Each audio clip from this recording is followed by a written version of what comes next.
कुछ नेता सत्ता के इतने भूखे होते हैं कि वो किसी भी हद तक जा सकते हैं अपनी कुर्सी बचाने के लिए। इतिहास में इसके ढेर सारे उदाहरण मौजूद हैं दोस्तों। साल 1933 में जर्मन पार्लियामेंट पर आग लग गई थी।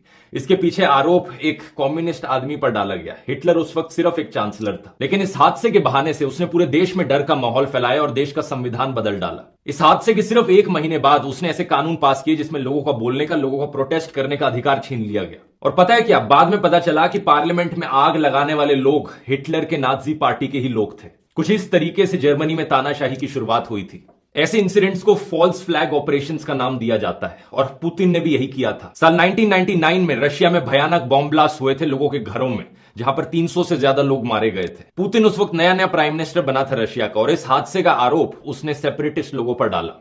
लेकिन इन हादसों का इस्तेमाल किया जाता है पूरे देश में डर का माहौल फैलाने के लिए, यह दिखाने के लिए कि देश खतरे में है सेपरेटिस्ट लोगों से, और अगर देश को कोई बचा सकता है तो वो पुतिन ही है। कुछ ही महीने बाद पुतिन देश का प्रेसिडेंट बन जाता है। बाद में पता चलता है इन बॉम्ब ब्लास्ट के पीछे रशियन इंटेलिजेंस एजेंसीज का हाथ था। वहां के ऑपोजिशन ने मांग भी उठाई थी कि इन बॉम्ब ब्लास्ट में एक पार्लियामेंट्री इन्वेस्टिगेशन हो, लेकिन पुतिन ने नहीं होने दी। एक इंडिपेंडेंट पब्लिक कमीशन भी बनाया गया था, लेकिन उसके 2 मेंबर्स की मिस्टीरियस सर्कमस्टांसेस में मौत हो गई और तीसरे को जेल में डाल दिया गया। कई हिस्टोरियंस मानते हैं कि इन बॉम्ब ब्लास्ट के पीछे पुतिन का खुद का ही हाथ था। यही चीज हाल ही में भी देखने को मिली, जो हमला हुआ था इसी साल रशिया में। यूएस इंटेलिजेंस एजेंसीज ने रशिया को बताया था कि हमला हो सकता है, लेकिन रशियन एजेंसीज ने कुछ नहीं किया।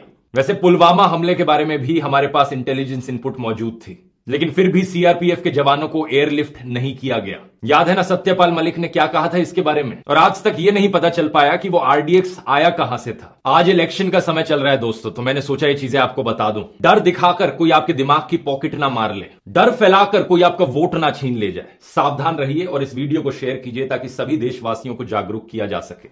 जय हिंद।